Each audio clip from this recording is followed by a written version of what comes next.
Semantic analysis का अभ्यास करने वाले हैं। सबसे पहले इस टॉपिक को आसान भाषा में समझेंगे, उसके बाद एक प्रोफेशनल लैंग्वेज में इस टॉपिक को समझा जाएगा। ठीक है। अब अगर सपोज मैंने तुम्हारे सामने एक सेंटेंस रखा, Anurag scored full marks in natural language processing viva, so he is very happy today. अब जब तुम इस सेंटेंस को रीड करोगे तुम्हें ये समझ में आएगा कि ये सेंटेंस तुम्हें क्या कहना चाह रहा है। तुम्हें ये समझ में आएगा कि ये सेंटेंस तुम्हें कौन से इमोशंस कन्वे कर रहा है, और तुम्हें ये भी इजीली समझ में आ जाएगा कि इस सेंटेंस का कॉन्टेक्स्ट क्या है। मतलब अगर सारी की सारी चीज़ों को सम अप करूँ तो जब तुम इस सेंटेंस को पढ़ोगे तो इस सेंटेंस का मतलब तुम्हें आसानी से समझ में आ जाएगा, राइट। बट अगर ये सेंटेंस मैंने कंप्यूटर को दिया तो कंप्यूटर कैसे समझ पाएगा कि इस सेंटेंस का कॉन्टेक्स्ट क्या है। कंप्यूटर कैसे समझ पाएगा कि ये सेंटेंस उसे कौन से इमोशंस कन्वे करने की कोशिश कर रहा है। कंप्यूटर कैसे समझ पाएगा कि ये सेंटेंस उसे क्या कहने की कोशिश कर रहा है। कंप्यूटर सेंटेंस का मतलब कैसे समझ पाएगा। तो यहाँ पे सिमेंटिक एनालिसिस एक बहुत बड़ा रोल प्ले करता है। जैसे तुम्हारे दिमाग के मदद से तुम इस सेंटेंस का मतलब समझ सकते हो, in the same way semantic analysis के मदद से कंप्यूटर इस सेंटेंस का मतलब समझ पाएगा या समझ सकता है।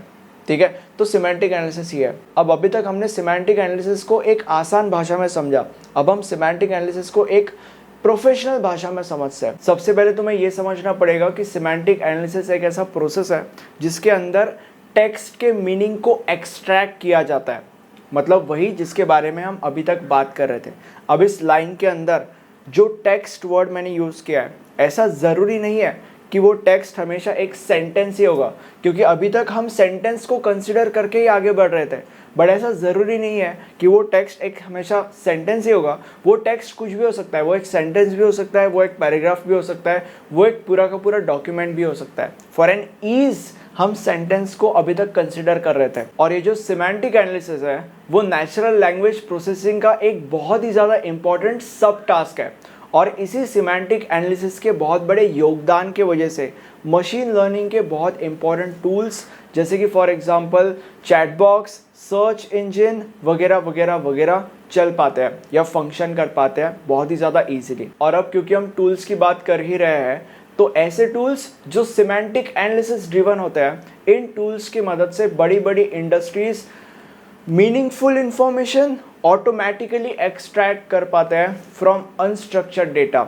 अब ये अनस्ट्रक्चर्ड डेटा कोई भी हो सकता है, I mean, कुछ भी हो सकता है। जैसे कि फॉर एग्जांपल तुम्हारे ईमेल्स हो सकते हैं, कमेंट्स हो सकते हैं, फीडबैक्स हो सकते हैं वगैरह वगैरह वगैरह। और अब ये जो सिमेंटिक एनालिसिस है ये दो हिस्सों में डिवाइडेड है। सबसे पहला हिस्सा is study of meanings of individual words and the second हिस्सा is study of combination of individual words. अब ये जो study of meaning of individual words होता है, इस हिस्से के अंदर या इस पार्ट के अंदर इंडिविजुअल वर्ड्स का अभ्यास किया जाता है और इस पार्ट को लेक्सिकल सिमेंटिक्स भी कहा जाता है। लेक्सिकल सिमेंटिक्स, इस वर्ड को याद में रखना, बाद में हम इस वर्ड को और ज़्यादा एक्सपैंड करने वाले हैं। ठीक है, और अब हम ये समझते हैं कि इस दूसरे हिस्से के अंदर क्या होता है। अब इस दूसरे पार्ट के अंदर या इस दूसरे हिस्से के अंदर सिंगल वर्ड्स को कंबाइन किया जाता है जिससे एक सेंटेंस मीनिंगफुल बनता है या जिससे एक सेंटेंस मीनिंगफुल बन सके। अब अभी तक जिन भी चीज़ों का हमने अभ्यास किया उन चीज़ों को मैं समराइज करना चाहता हूँ विद दिस एग्जाम्पल। सबसे पहले हम इस एग्जाम्पल को पढ़ लेते हैं। Your customer service is a joke, I have been on hold for 30 minutes.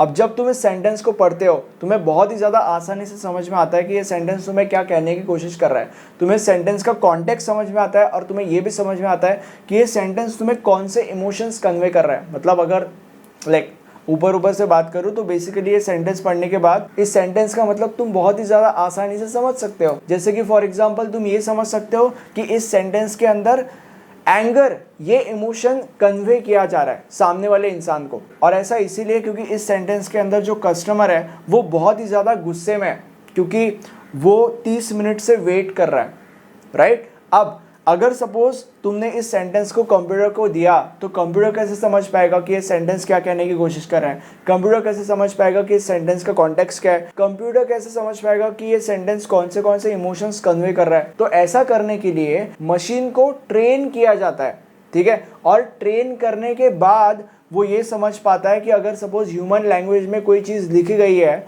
या ह्यूमन लैंग्वेज में अगर कोई टेक्स्ट है तो वो टेक्स्ट क्या सेंस बना रहा है। वो ये समझ पाता है कि उस टेक्स्ट का कॉन्टेक्स्ट क्या है, वो टेक्स्ट के पीछे के इमोशंस भी समझ पाता है, ठीक है। और इस अभ्यास को हम सिमेंटिक एनालिसिस कहते हैं, या बेसिकली सिमेंटिक एनालिसिस इस चीज़ के बारे में कंसर्न करता है। और अब मैं तुम्हें ये बताऊंगा कि अगर ये चीज़ें नहीं की गई तो क्या होगा, या अगर ये चीज़ें अच्छे से नहीं इम्प्लीमेंट होगी तो क्या होगा। देखो अब यहाँ पे इस वर्ड के ऊपर फोकस करो, जोक।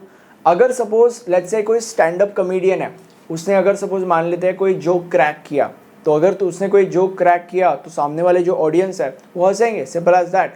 तो here joke is a positive thing, और जनरली भी joke is a positive thing क्योंकि इससे लोग खुश होते हैं। But in this sentence joke is a negative thing, क्योंकि यहाँ पे कस्टमर बहुत ज़्यादा गुस्सा है और गुस्से में उसने ये चीज़ कही है, इसीलिए यहाँ पे joke is a negative thing. ये तुम्हें समझ में आएगा बट मशीन को थोड़ी समझ में आएगा। मशीन तो यही अज्यूम कर लेगा कि joke is a positive thing, तो इसका मतलब कस्टमर तो बहुत खुश है हमारा। तो ये प्रॉब्लम हो सकता है अगर सिमेंटिक एनालिसिस ना हो तो। और अब कुछ समय पहले मैं लेक्सिकल सिमेंटिक्स का जिक्र कर रहा था। लेक्सिकल सिमेंटिक्स सिमेंटिक एनालिसिस के अंदर एक बहुत ही ज़्यादा इंपॉर्टेंट या बहुत ही ज़्यादा क्रूशियल रोल प्ले करता है।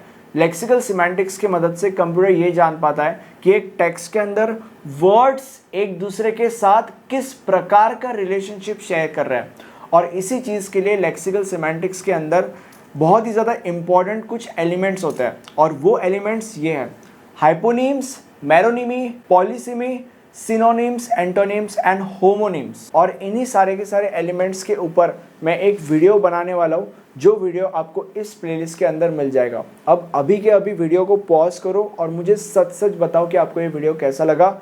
और ये हमारा प्लेलिस्ट है, इस प्लेलिस्ट के अंदर आपको इस सब्जेक्ट के सारे वीडियोस मिल जाएंगे। Thank you.